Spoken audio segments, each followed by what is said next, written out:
the mil will cross what? The milliliter.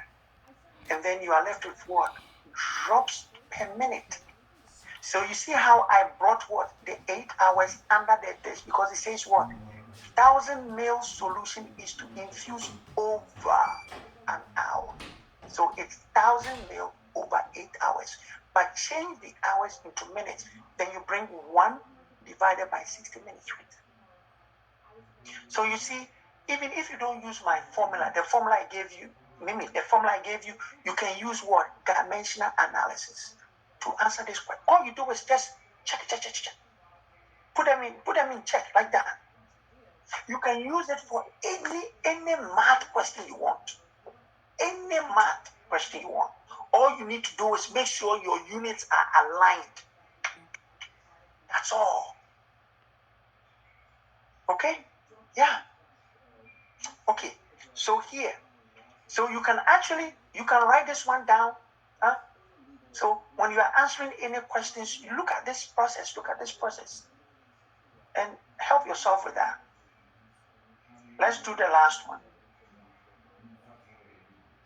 Is everybody okay with this one? Okay. Let's do the last one.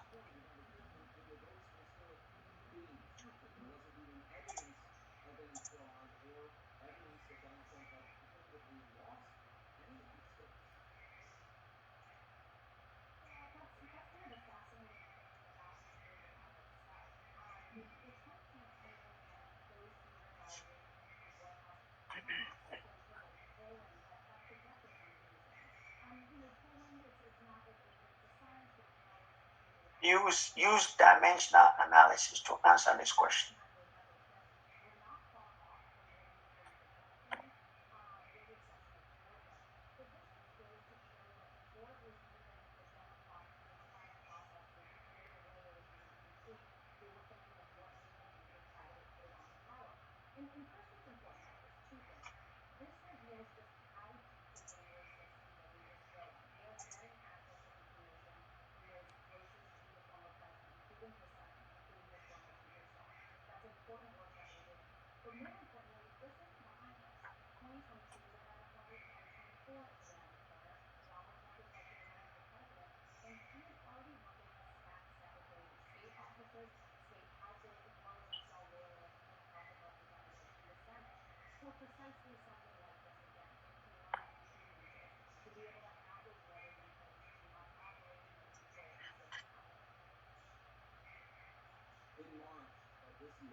All right, Mimi, that's good.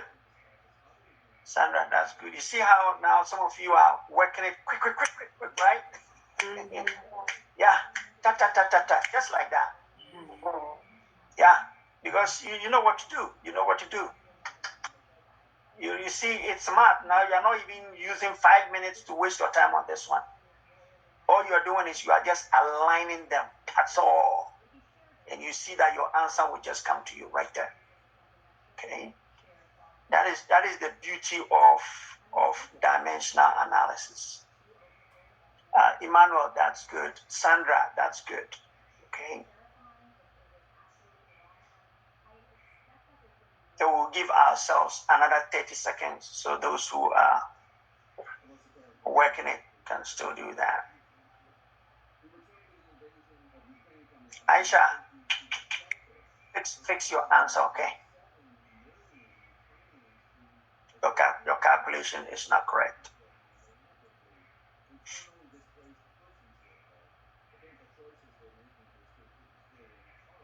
Okay. So let's come to this one, right? So let's come to this. So look at this one. The MD has prescribed heparin sodium 1,000 units per hour.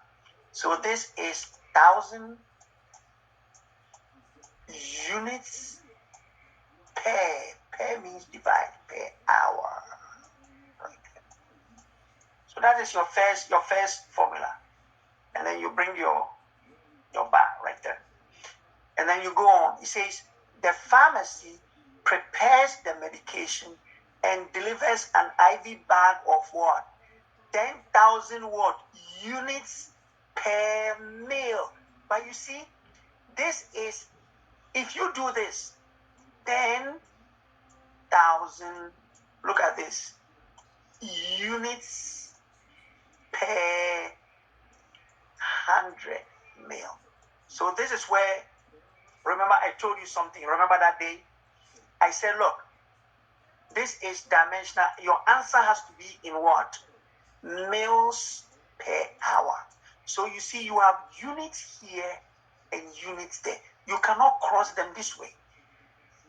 You cannot cancel unit and unit on the same level. You cannot. It means the unit needs to come what? Down. And then the mil has to go what? Up. Okay? So you know what is going to happen? So let me clear it up. So you're going to end up with this 1,000 unit per 1 hour. And you know what I'm going to do? The 100 mil will come up. So I'll bring the 100 mil up. And then the 10,000 will go down. And then I have what? 10,000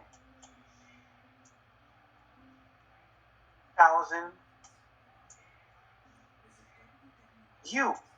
So that the U will cross this U.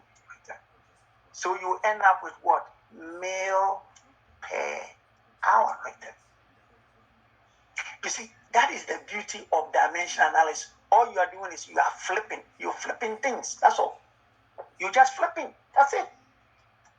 And then your answer will be what? 10 mil per hour. Right there. Does that make sense? All right. So this is what we're going to do. Hey, it's 9:48. We need to take some 10 minutes break because some of us have been sitting down for all this time. So make sure your ABH is working. Go and use the bathroom. Get some water to drink. And then we'll come back at 10 o'clock. And then we are going straight into fluids and electrolytes. Okay? All right.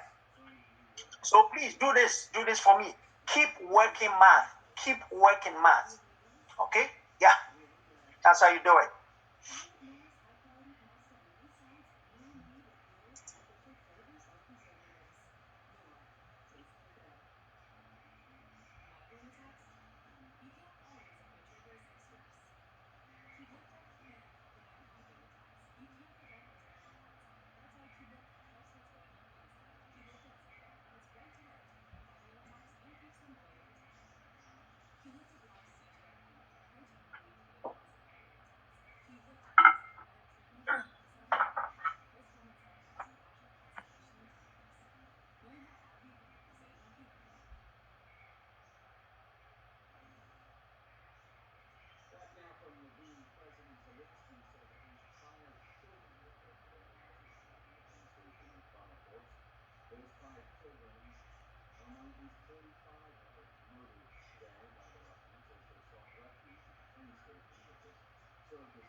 Let me.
There. Hang on just a minute.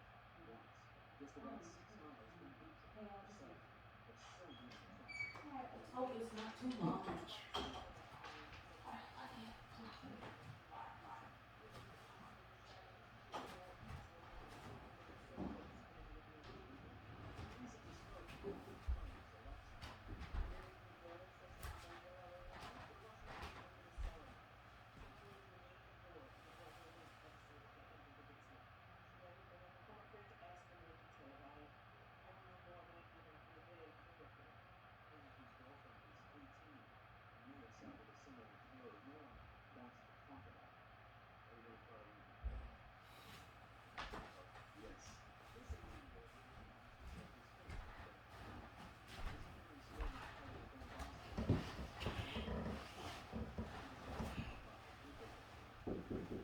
Mm-hmm.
Mm-hmm. Like,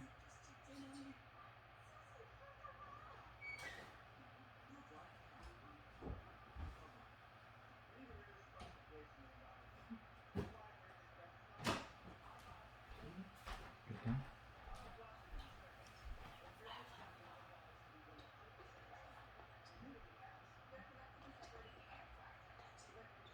Okay, just finish your stuff and you're ready to go to sleep. Then you come. Mm-hmm. Make sure you sweep the floor too, okay? Yeah, it's fine. Just fine. It. No point in going to sleep when you're going to go into your room and not come back in. So finish everything and then come.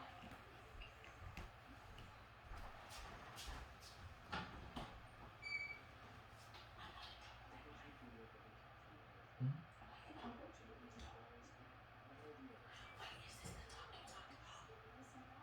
Yeah. It's, you're not in trouble. Yeah. You're not in trouble. You're right. No, no. When I need to talk to you, it's not because you're in trouble.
In the hours and days before this attack, the station was crowded with thousands of refugees. Kramatorsk has been a hub for internally displaced people in the Donetsk region, families desperately boarding trains to escape the Russian assault. Now, body bags and abandoned luggage are all that remain. The hundreds wounded are one step further from evacuation. Painted on the side of this deadly rocket were the words, "For the children." A chilling message, the European Commission president tells me, just strengthens her resolve to make sure Vladimir Putin fails. And if we look at the attack today at that train station, I was reporters, the Sharon have written on for our children, which means revenge for our children. So they are building indeed this awful narrative as if they would be returning something. Unlikely. Russia has denied responsibility for the strike, calling it a provocation by Ukraine, though the brutality of this invasion is well documented, despite Russia's military consistently denying attacking civilians. Kramatorsk was one of the first places targeted when the Russian invasion was launched February 24th. Why do they need this war against Ukraine? Why do they need to hit civilians with missiles? Why this cruelty that the world has witnessed On Friday, Ukraine announced 10 humanitarian corridors, including one in the Donetsk region. With civilian casualties increasing every hour that Russia's bombardments continue.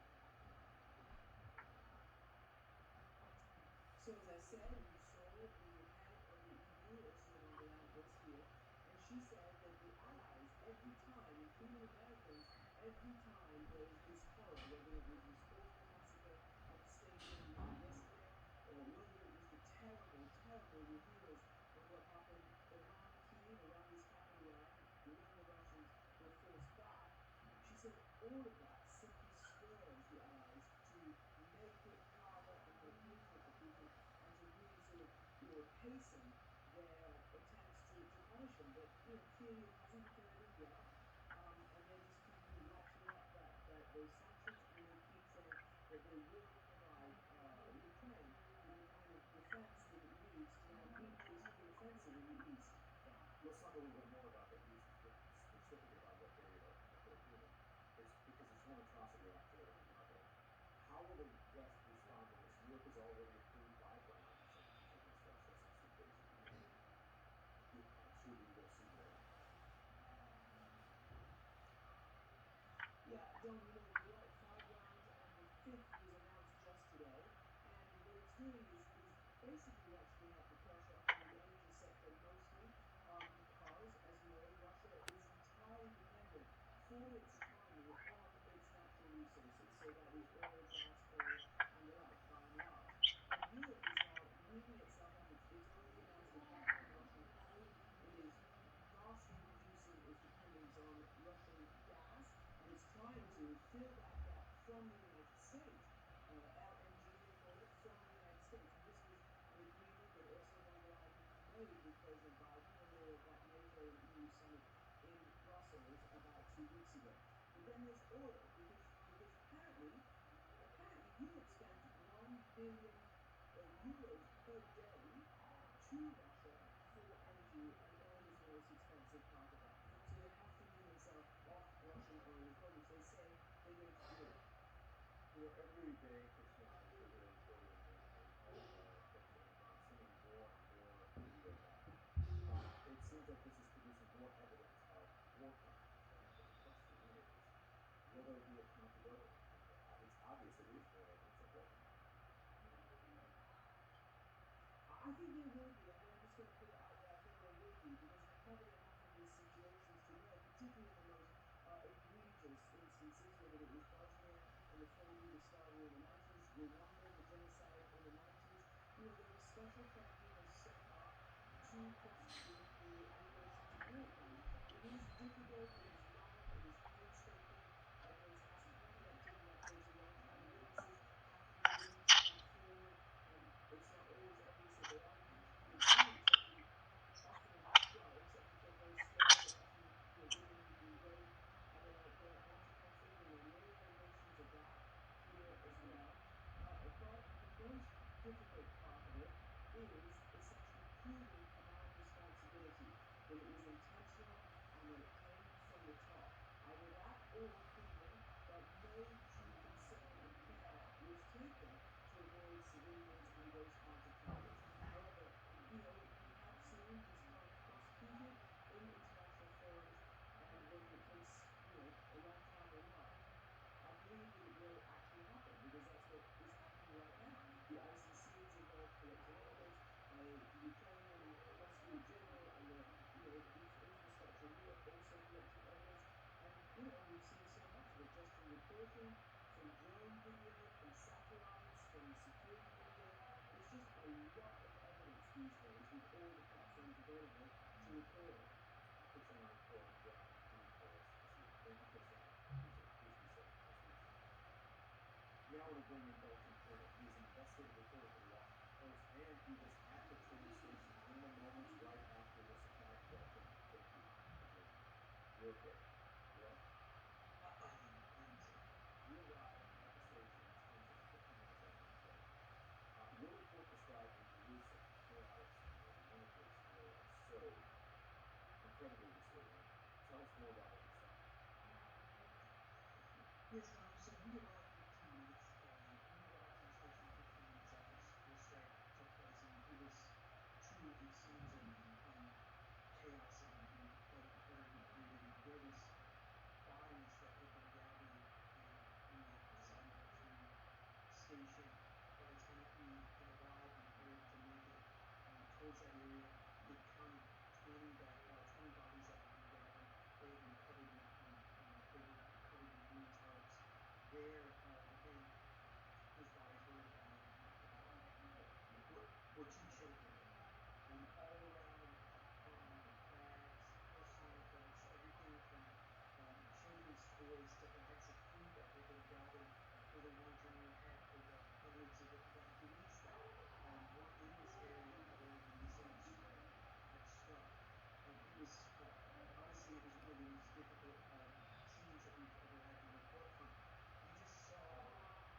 let's all come on board. I believe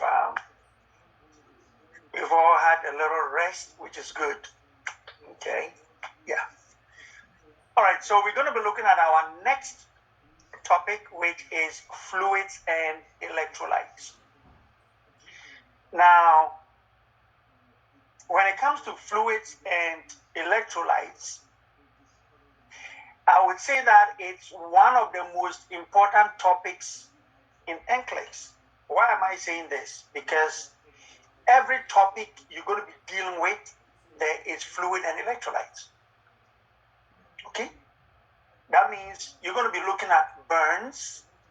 There's fluid in there. There's electrolyte in there. So whatever you learn here, you're going to apply it as you go. When we go to cardiovascular, there is fluid and electrolyte in cardiovascular. We're going to go to hematology. You will find it over there. What am I saying? Almost every topic there is fluid and electrolytes. So it comes to a knowing that when you are dealing with fluids, you are actually dealing with what keeps the human body going. One of the few things we have learned so far is that when we are answering NCLEX questions, right? Lillian and everybody who is there, remember that we learned from last week that when I'm answering an NCLEX question, I always have to prioritize. And when I'm prioritizing, if I have, let's say, think about it, psychosocial need, okay? And I also have, apart from psychosocial, I have physiological need. Which one will come first? Is it not physiological need? Absolutely yes. And what is physiological need? It is the things that keeps you alive. So that is why fluids is part of physiological need. You need fluids in order for you to survive. Okay, without fluids, we give you almost like 2 weeks, 3 weeks, you're dead, gone. Why? Because I'm a man, I am 60% water. Emmanuel is 60% water. Ransford is 60% water. The remaining is all what? Muscles and bones. That's all. And you are a woman over there, you are 55% water. The rest is muscles and bones. So what am I saying over here? You are fluid, period. That is what it is. That is why when you begin to lose fluids, what happened to you? You shrink. You lose weight. You become dehydrated. And possibly people end up what? Dying because of lack of what? Fluids. So we're going to be looking at fluids, but we cannot talk about what? Fluids and not forget about a concept. That is the concept of homeostasis. Okay? Now, in your entire body, like I said, you are 65% fluid, everything else. You need fluids in order for you to be stable. Okay? Your entire body, you need fluid. Without fluids, you are not stable. Now, if you have fluids and you are stable and life is going on and your entire system is okay, we say that you are in a state of what? Homeostasis. So homeostasis is stability in the cell. Whenever you are healthy, if you are healthy, then you are in homeostasis. That is what it is. If you are sick and you are ill, you are not in homeostasis. So one key word you want to take away is homeostasis. It's about what? A state of balance in a healthy person. A state of balance. And what will keep your state of balance is fluid. That is why we're going to be studying what? Fluids. Let me get some people over here. That is why we're going to be studying what? Fluids.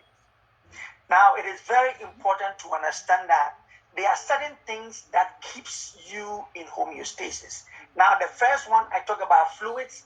Oh, there's something else that your body needs in order for it to be stable. You need good what? Temperature. Your body needs good temperature. Now, what is the normal body temperature? It's 95.5 to 98.9. That is the normal body temperature.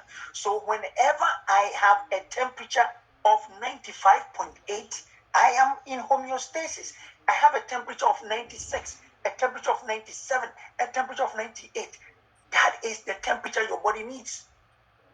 Now, when your temperature is above 98.9, like you have a temperature of 99.8, a temperature of 100, then it means that you have fever. If you have fever, you are not in homeostasis. So let's keep that. Then apart from that also, what else do we need in order for us to be in homeostasis? It means we need what? Nutrition, good food, nutrition for us to be in homeostasis. That is why you need carbohydrates, you need vitamins, you need proteins, you need fats, and you need fluids. All of these things are there in order for you to be homeostatic. That means when you are not eating right, what do you think will happen? Are you going to be in homeostasis? No, right there. One of the very key things we need to remember is that in nutrition, that is where you gain your electrolytes. We get electrolytes from the food we eat.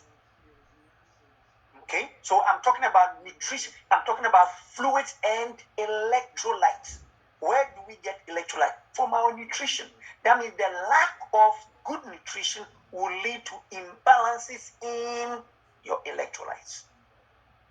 We get potassium from green leafy vegetables, magnesium from green leafy vegetables, calcium from what? Think about it. Hey, again, from the potatoes we eat. You can get calcium also from, again, think about it. What do we call it? The eggs from poultry, right? You can also get it the same thing from green leafy vegetables. You can get it. Chloride, same thing. Where do I get my sodium from? I get my sodium from the fluid that I drink. The water that you drink, you get your sodium from there. Okay? We are not done. What else do I need? I need my phosphorus.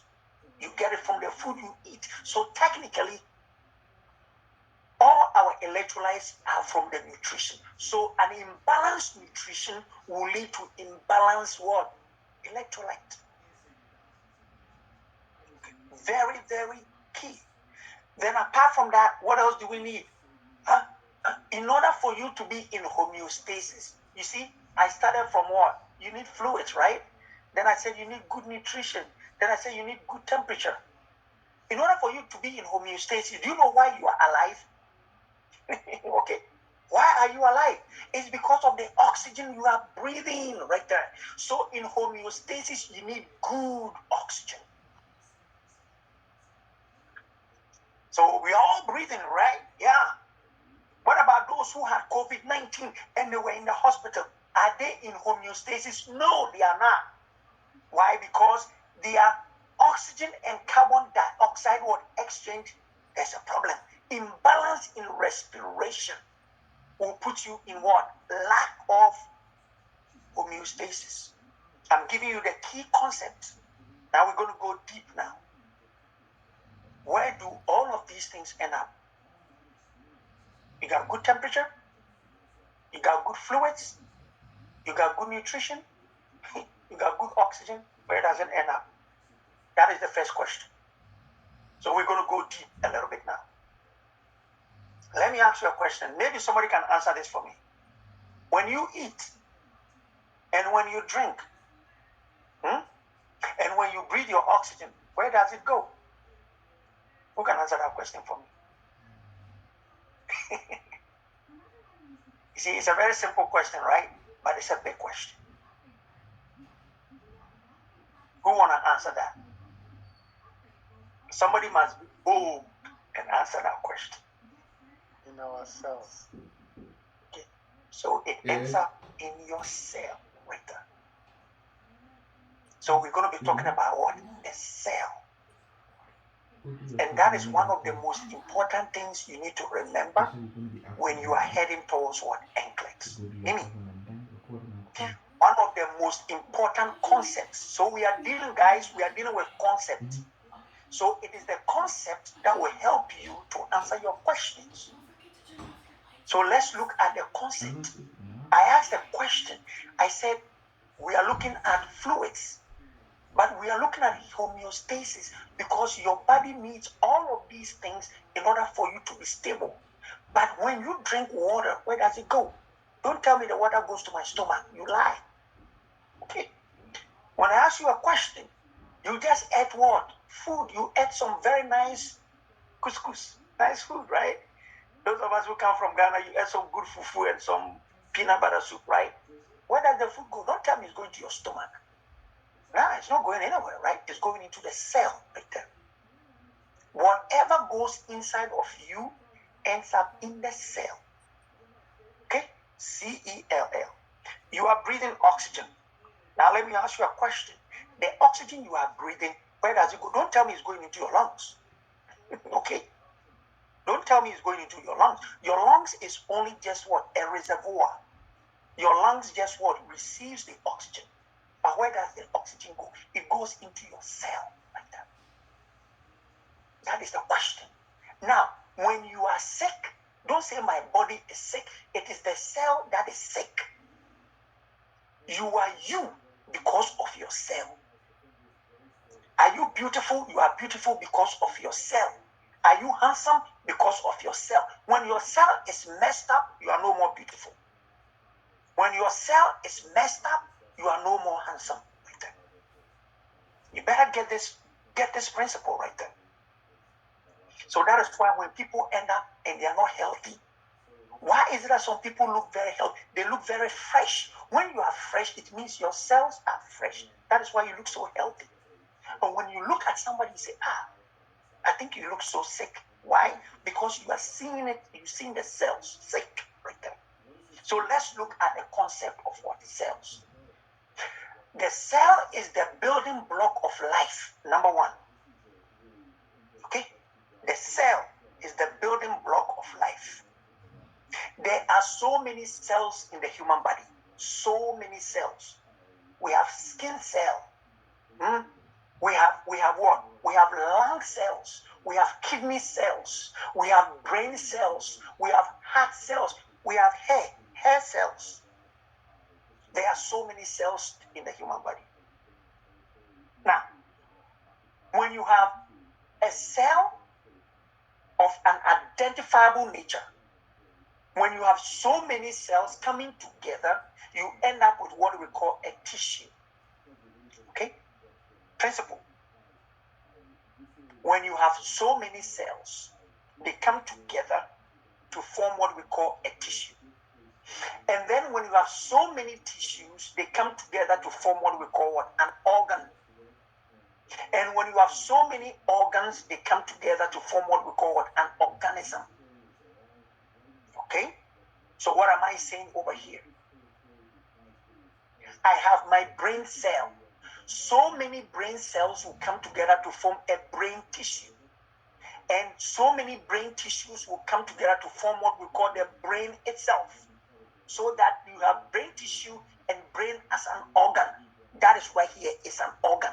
But the building block of my brain is the cell. So when oxygen is going into my brain as an organ, the oxygen is ending up in the brain cell. Let's go to your heart. Okay? Your heart is a muscle. Your heart is a muscle. But your heart is made up of what? Heart cells. So many heart cells come together to form what? The heart tissue. And then the heart tissue together will form what we call what? The heart as an organ. Now, guys, when I have a heart as an organ, I have my lungs as an organ. I have my skin as an organ. I have my nose as an organ. I have my kidney as an organ. All my body together, all the organs, when you put them together, you end up with what we call what? An organism. And that is you right there. So what do you think about it right now? The U is all because of what? A cell. Right there. That is a concept you don't want to forget. Okay. Now, if we understand that the building block of life is the cell, then what is the cell itself? What is the cell made up of? The cell is made up of muscles right there. Every cell in the human body is made up of a muscle.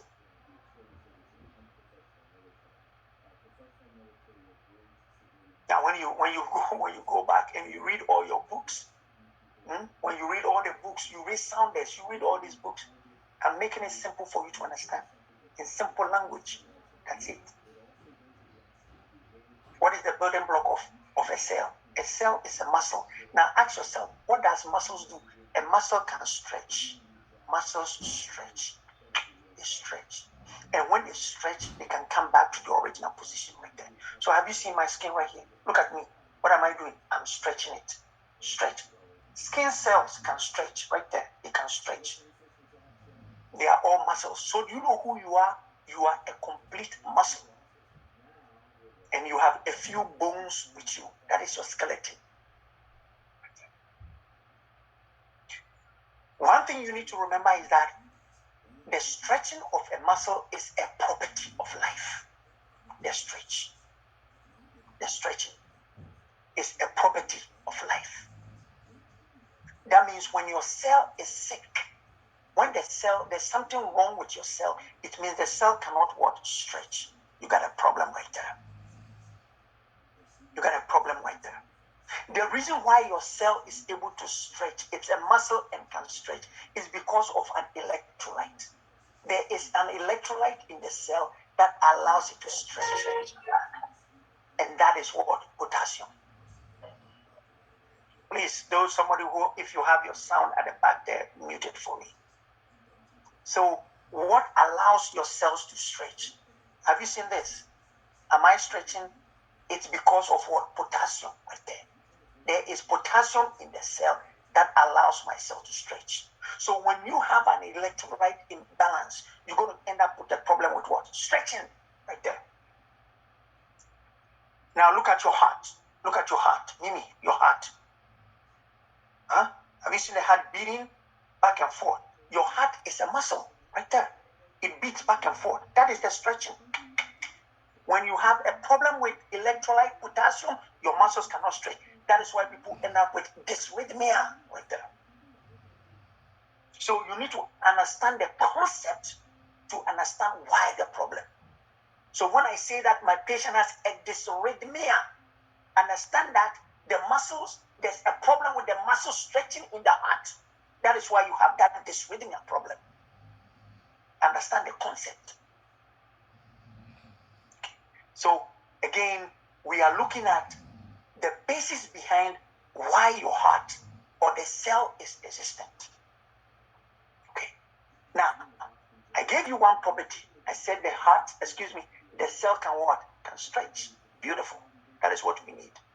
But then if the heart can stretch, what actually ends up in the cell? It's temperature in the cell. So it means the cell can be cold, the cell can be hot. Okay? Your cell can be cold, the cell can be hot. Have you realized here? Touch your skin. It's hot. It means the cell in the skin can be cold, the cell in the skin can be hot right there. So some of the properties of a cell is ability to be cold and ability to be hot. Temperature right there. The next thing is that can your cell grow? Can the cell grow? Yes. A healthy cell needs to grow. And how does a healthy cell grow? It needs what? Nutrition right there. That means you need what? The nutrients, the food you eat. So whenever you eat this evening, you go for your lunch and you eat something, that food enters what? Your mouth and ends up what in the cell. I'm going to talk about that especially. We'll get there. But I want you to understand that every cell needs nutrition because you need the nutrition for the cell to grow so you look more healthy. If your cell does not get enough nutrition, what the cell will shrink. That is why then you become unhealthy. Why do you see people who have cancer and all of a sudden they look very emaciated? They look something. You look at them and say, oh no, they are sick. It's because they cannot get enough stuff into the cell. That's why cancer patients are always sick. Not even cancer patients. Every patient who is sick is sick. Because you cannot get what is required inside the cell. In addition to that, apart from the nutrition, you also need what? Fluid. Drink water. Now they'll tell you, NCLEX, how much fluid do I need in the cell every day, 24 hours? Who can tell me?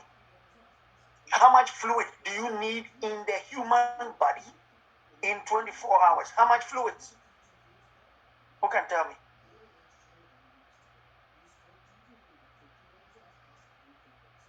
How much fluids, man? You looking at me? Masa, you looking at me? Look at you. How much do I need in there? 1,500. Emmanuel says I need 1,500 what? Milliliters. Emmanuel, you went too low. You went too low. You gotta go up. 2,500. Nah. You're still low. Let's go up, man. Whoa. Look at you. So you see what's happening? All of you sitting down there, you are all dehydrated if you don't know. Every one of you. I'm looking at your faces. You are all dehydrated. You need 2 to 3 liters. You don't know. I'm telling you, all of you are dehydrated if you don't know. Yes, Lillian, how much do I need in 24? I mean business. This one you need to write it up because you need it for NCLEX. Every human being needs what? Between 2 to 4 liters of fluids in 24 hours. 2 to 4 liters. That means you need between what? Think about it. 2,000 milliliters to 4,000 milliliters in 24 hours. Yeah. And where is that? Have you all seen that little bottle right there? The 500 ml bottle?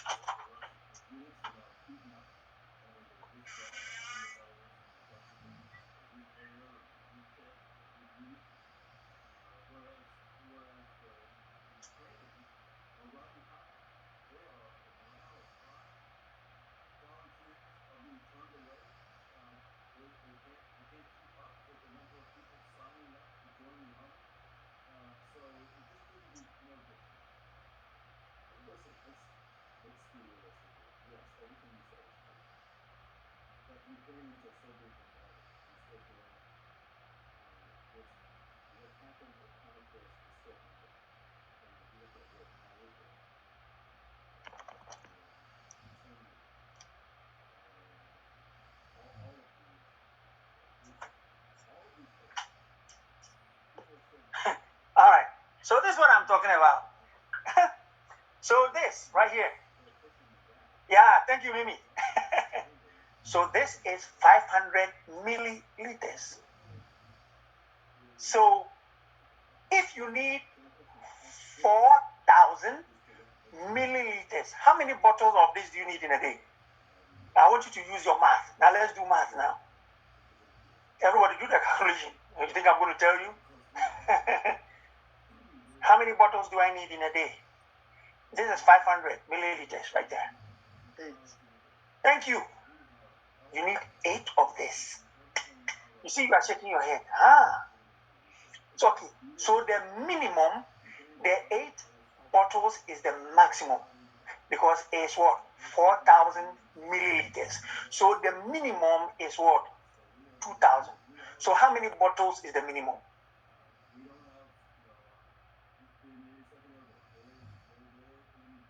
Mimi? 4.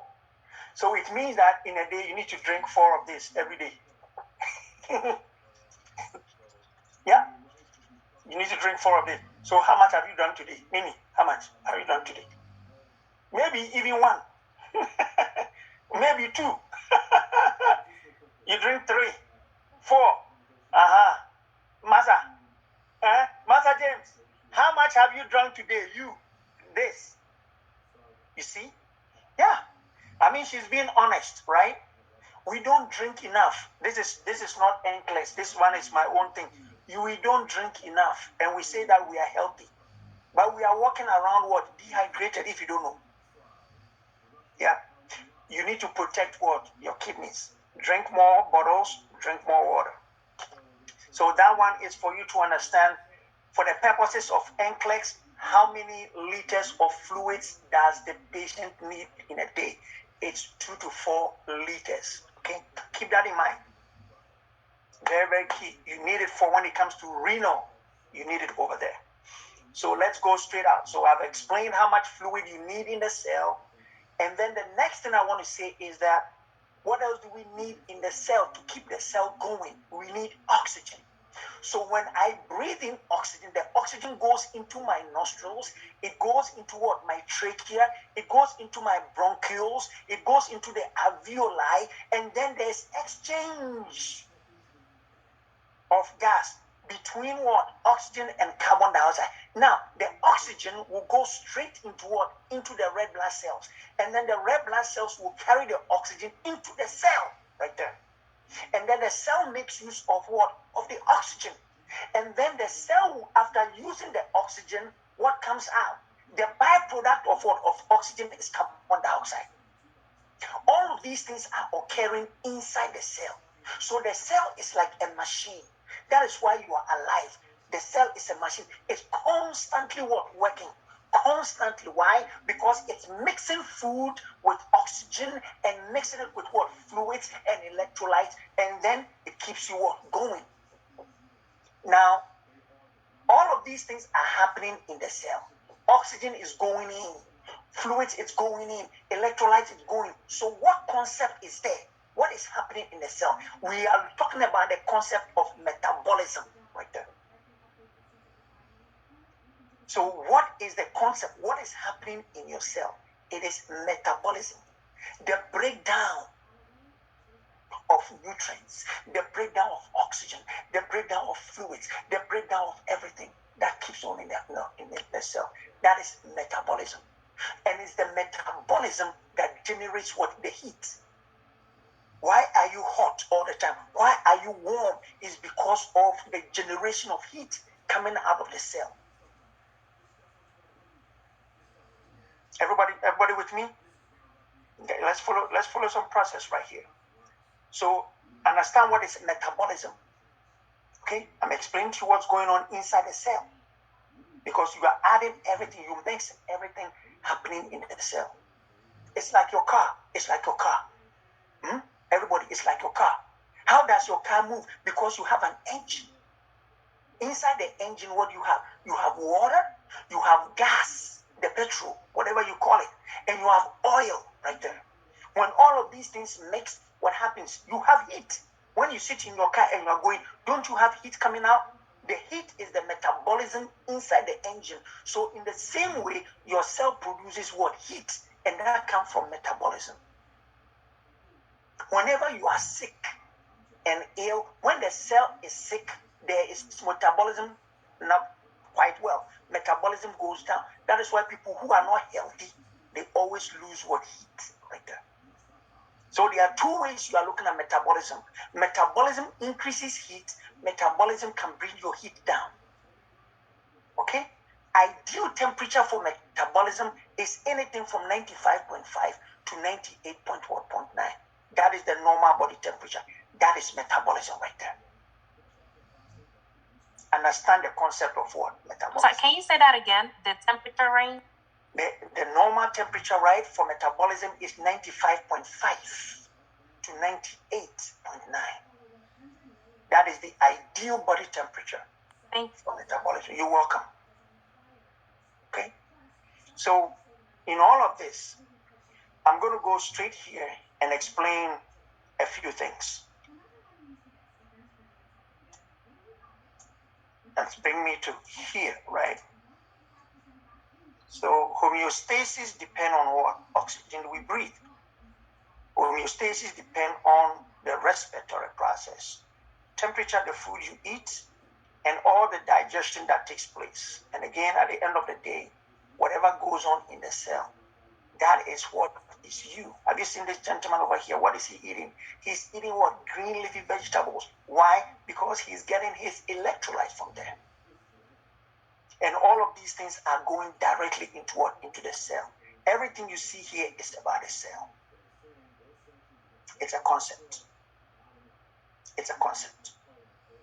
Now, there is a process, right? So let me do this for you before we go into my actual program. This is a cell. So just bear with me and look on the screen. This is a cell. Okay? Inside the cell is a nucleus right here. So this is the nucleus of the cell right there. Okay? And this is your blood vessel. This is your bloodstream right there. This is what happens. So if this is your nose right there, this is your nose, and you breathe in oxygen, the oxygen comes in here. The oxygen goes into what? Into the cell. And the red blood cells will pick up the oxygen. And then the red blood cells will take the oxygen all the way into what? Into the cell. So this is O2, oxygen. So whatever goes into your respiratory tract enters into your bloodstream. The red blood cells will pick it up, and then it goes into the cell. And guys, look right here. The oxygen will go into the cell. The cell will make use of the oxygen. And what is the byproduct? Carbon dioxide right there. Carbon dioxide will also come back, will be expelled out of the cell into the bloodstream. And then carbon dioxide will be expelled out of your lungs outside right there. So whatever goes in must do what? Must come out right there. It is a concept. You need to understand that. Now, over here, this is Masa. Masa is here. This is Masa's what? Stomach. She just ate some very nice food right there. So the food goes into her stomach. The stomach digests the food. The food goes into her small intestines. And please, do you know where absorption takes place? It takes place in the small intestines. That is where absorption takes place. So the food that you eat is absorbed from the small intestines into your bloodstream right there. So anytime when we eat, the digested food that is absorbed goes into the bloodstream, and it's carried, the nutrients, the carbohydrates, the proteins, the vitamins, name it. They are all carried in the bloodstream and deposited into what? The cell. So the cell makes use of the nutrient, and the cell begins to grow, replicate. That is why you are growing and you are healthy. Okay? And what happens over here? When I drink water, the water goes into my stomach. The water goes into my small intestines. The water is absorbed into my bloodstream. The water goes into what? Into the cell. Have you seen what I'm talking about over here? So whatever goes inside of you ends up what? In the cell. So the cell is the building block of everything. It's a concept. Now, as I mix what? Oxygen and the nutrients and everything, you know what is going over here? Metabolism. Metabolism right there is the breakdown of the nutrients, the breakdown of the oxygen into carbon dioxide. And there's a process taking over here. We call it ATP. ATP is produced. ATP is the energy when metabolism occurs inside what? The cell. Okay? Now, as we are looking at this, there's something else that comes into place. And I want you to look at it very carefully. I'm going to erase this. So let me clear this one up for you. And I'm going to bring this right there. So you all look at this. Everything that I explained to you is what you see here. Okay? And open your eyes and look at it carefully. So this is your bloodstream. Wherever you see the red, that is your bloodstream. What is your bloodstream? I'm talking about your veins carrying what? The blood. That is your bloodstream right there. You see right here, Elizabeth, this is your bloodstream. This is your blood vessels. These are all your blood vessels right there. These are all your blood. And you see over here, these are your red blood cells. You see right there. The red blood cells are carrying what? Blood. They are carrying what? Fluids right there. Now, what you see here, this yellow stuff you see here are all what? Cells. These are all cells. So all these are cells. This is a cell. This is a cell. These are cells. These are cells. So your blood vessels surrounds all the cells in your body. Okay, it's a principle. Now look right here. What does the blood vessels, over here? This is a red blood cell. What does it carry? It carries what? Oxygen, O2, right here. It carries what? Oxygen, O2. So where do you think the oxygen is going? The oxygen will be deposited in the cell. The oxygen will be deposited in the cell.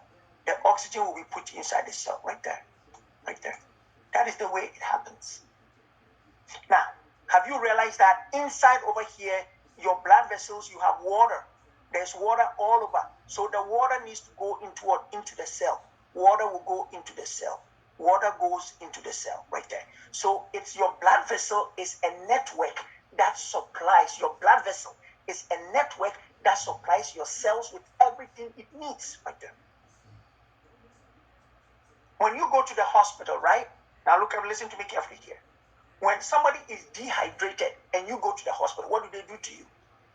They will put an IV inside your blood vessel. They'll put an IV right there. And then what are they going to give you? They're going to give you normal saline, right? They'll put an IV here. So that IV they are putting in is right here. You're putting an IV into your blood vessel. And I'm filling it with what? You're putting what? Normal saline in. Where do you think the normal saline is going? The normal saline is going into your blood vessels right there. And where do you think the normal saline is going to go? It's going to end up what? Inside the cell. Inside the cell. So that the cell will become what? Hydrated right there. Am I clear now? Everybody get it now? Okay. A very easy one for you to keep in mind is this one. It is the same principle, the same concept. This is your blood vessel, guys. This is your blood vessel. This is your cell. This is your cell. When you see right here, this is a red blood cell. The red blood cells will put the oxygen here. The red blood cells will put the oxygen here. And then inside your blood, over here, inside your blood vessel, you have fluids. The fluids will end up what? All of them inside the cell, right there. If I have oxygen and I put oxygen right here, please remember that if this is the cell, I'm putting in oxygen, what else should come out? Carbon dioxide will come back here. Oxygen comes in, carbon dioxide goes back. Oxygen comes in, carbon dioxide goes back. Okay? I'm going to clean this one up. And you all want to look at this. If I have fluid over here, have you realized that this is a barrier? There's a barrier right here. Did you see it? There's a barrier between what? The blood vessel and what? And the cell. There's a barrier right here. Don't you see there's a barrier? This is a barrier right here. This is a barrier. You see right here, there's a barrier. It's like a border right there, right here. So how can the water get here? If you have water over here, how can the water get here? Can the water jump? Mimi, can the water over here, can the water in your blood vessel, can it jump into the cell? No, sir. No, sir. What about the oxygen? Can the oxygen jump here? No. So what happens then? So if this is your red blood cell, the red blood cell has what? Oxygen. How can the oxygen get into the cell? Observed? Maybe it got observed into the it says interstitial compartment. So how can it get here? You need to go here, not here. So whenever you have oxygen is a gas. Okay? So oxygen will get into the cell by the process of diffusion. Okay? We all heard about diffusion. Yes. So gases diffuse in fluids. So if oxygen is in the blood vessel, oxygen can get into the cell by the process of what? Diffusion. Right there.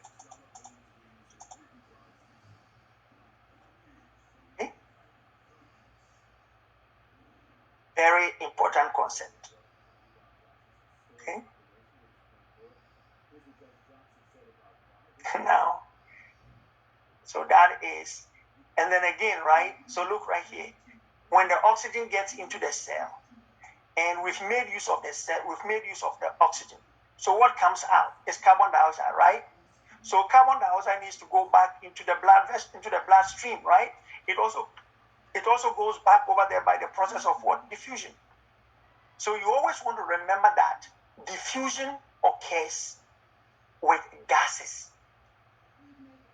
Diffusion occurs with gases. Diffusion occurs. So diffuse means a gas mixing with what? With water. You are diffusing in there. Okay. Now that is for the gas. That is for oxygen. Now I know that oxygen gets into the cell by the process of what? Diffusion. Now what about here? I just drank water. Now the water is here. Mimi, the water is now in my blood. But the water needs to go into the cell. How can the water get here? Because the water is not going to jump. Right? So how can water get into the cell? It gets there by the process of what? Osmosis. Okay? So how does fluids get into the cell? It gets there by the process of what? Osmosis. And gases like oxygen gets into the cell by the process of what? Of diffusion.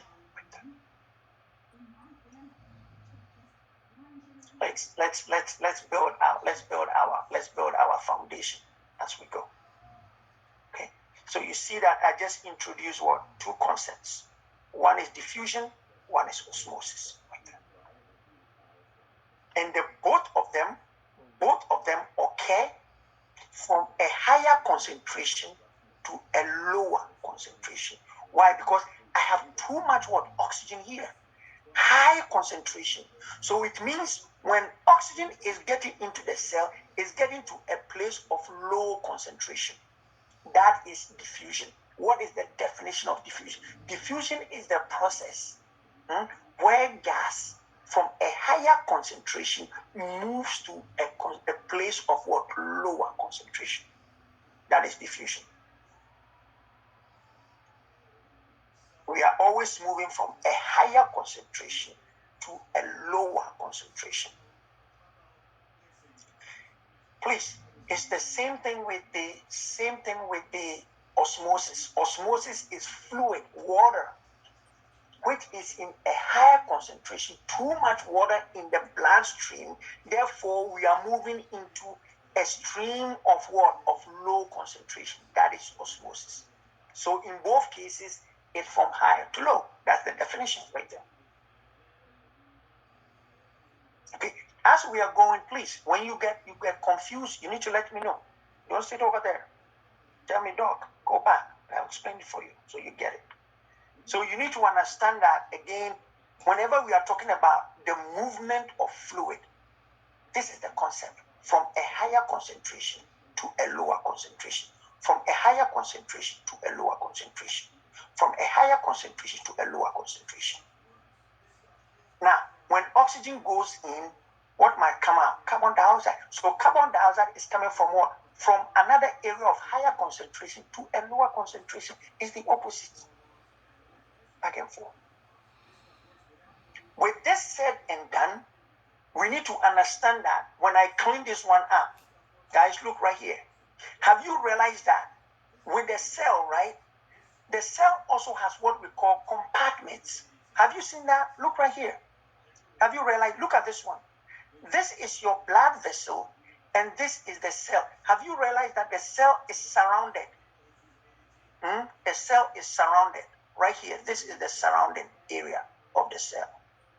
Right here. There are 3 fluid compartments in the human body. 3 fluid compartments. That means there are 3 areas in which fluid can stay in the human body. So look at the diagram right there. It is based upon the cell. The cell will determine that. So I'll bring this right here. Make this easy for everybody. Please look at this. This is the cell. This is your cell. This is your blood vessel. This is your vein. So look at me. Right here, if I do this. So this is my vein. You can see my vein clearly right there. The vein you see here is this one. This is your vein. This is where blood is flowing through, right? And everything else you see here is the cell. Now, the three compartments I'm talking about is one here. Number one, this is a fluid compartment right here.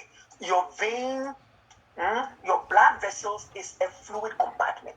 Number two, the cell is a fluid compartment. And number three, right here, is a fluid compartment. Understand that when you are dealing with fluids and electrolytes, there are three fluid compartments. That means where fluid can stay. The first one is your blood vessel. That is where fluids are. Okay? So when I drink water, where does it go first? It goes into my blood vessels. That is this one, number one, right here. So I will clean it up. Let me clean it up.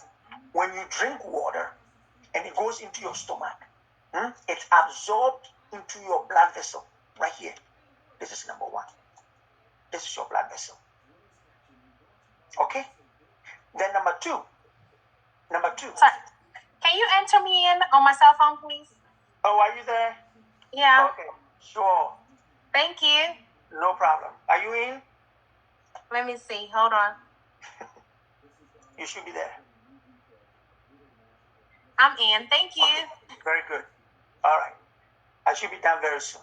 But I want you to understand the concept of fluid compartments. So right here, I said when you drink water, it goes into your bloodstream. That is number one fluid compartment, where fluid can stay in your system right here. And then number two, when the fluid gets into your bloodstream, it needs to get into the cell. So the cell is also a fluid compartment. Number two, right there. And number three, the difference between your blood vessel and the cell, the surrounding of it is what we call the third fluid compartment. So there are three fluid compartments. Another name, so I'm now going to name them. Number one is called right here, extracellular fluid compartment. That is this. Right here. So your blood vessel is known as the ECF, extracellular fluid compartment. So whenever you go to the hospital and they are giving you IV, the fluid will go into your ECF first. Okay?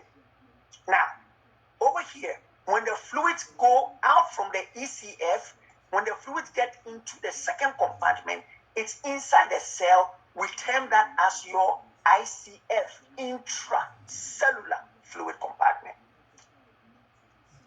Intra means inside the cell, intracellular, right there.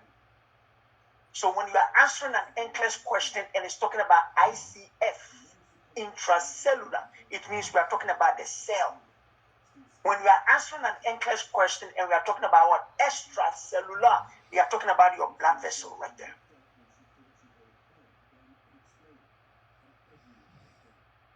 Okay? And then what about the third space? The third space is what we call the interstitial fluid compartment. Interstitial means the fluid compartment between the cell and the blood vessels. So if I bring you over here, okay, and I will clean this one. Emmanuel, what do you see here? This is interstitial. All of this is interstitial. All of this is interstitial right there. This one is intracellular. This is intracellular, inside the cell. All of this is ICF. All of this is ICF. Elizabeth, all of this is ICF, intracellular. Now, what about this area? All of this is my blood vessel. So all of this is called what? Extracellular fluid compartment, ECF. So when I put an IV on you, somebody comes to the hospital and we put an IV on that person. Where is the IV? Where is the fluid going first? The fluid is getting into the ECF, extracellular. It's going into the veins first. Okay?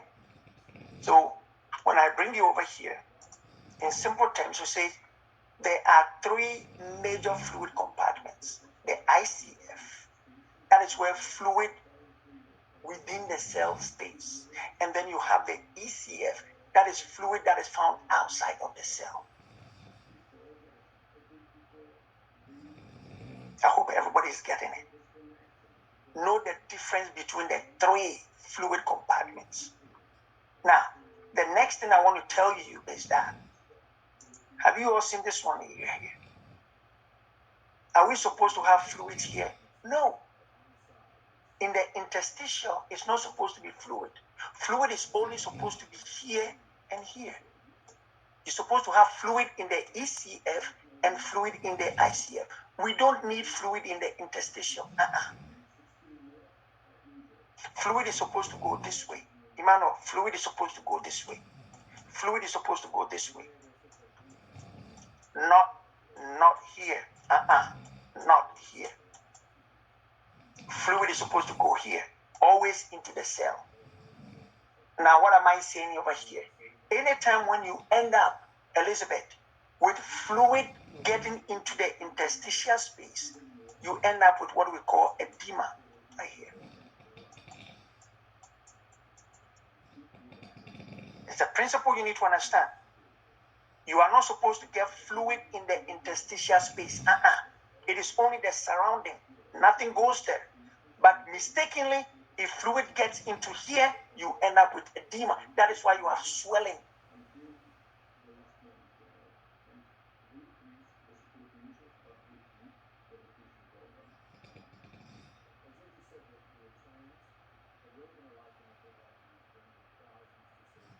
Okay. All right. So we're gonna leave it here. Okay, I'm gonna leave it here for now. Okay. So I don't get people more confused. Yes. But I'm always happy when you get confused, because out of the confusion you get a better understanding. So we'll leave it right here under fluid what compartments. Understand the beginning with all the explanation we gave. What is homeostasis? What is a cell? What makes up the cell? Okay? What is getting into the cell? What is metabolism? All of these things should make sense to you. And then how does fluid live in the cell? Which of the compartments can fluid stay? Fluid can always be in the what? Inside the blood vessel and in the cell. The blood vessels are known as the ECF, extracellular fluid compartment. Your cell is what? Is the intracellular. We call it the ICF. As for the interstitial space, is the surrounding. You don't need fluids over there. If fluids get there, you end up with edema. So that is what I'm going to end up with it until we meet tomorrow, and we'll continue from there. Any questions? Any questions for me? Any questions? You can unmute. Lillian, any question? Tomorrow. Tomorrow, I love that. So tomorrow we're going to go back. When I come back tomorrow, we are starting from this same place, and we're going to go right there. So if you have any questions, hold on to it to tomorrow, okay? Tomorrow, what time in the morning? Tomorrow, 11:30. Oh, I'm working tomorrow. Yeah, don't worry. If you're working tomorrow, yes, you can log in from work. Okay, yeah, because I'm working too tomorrow. They don't let us. Masa, any question? Or you have my questions for me tomorrow? Emmanuel, you good? This last part, I'm so lost. I'll go over it. Yes, I'll sir. try to go Okay. over it again tonight. Okay, tomorrow will be good. All right? All right. Okay, so Nobody- tomorrow is at 11:30 and 11:30. okay. Thank you. Okay, sure. Oh, You all have a good night, okay? Nice, thank you. all right. Good night, guys. Good night, everyone. everyone.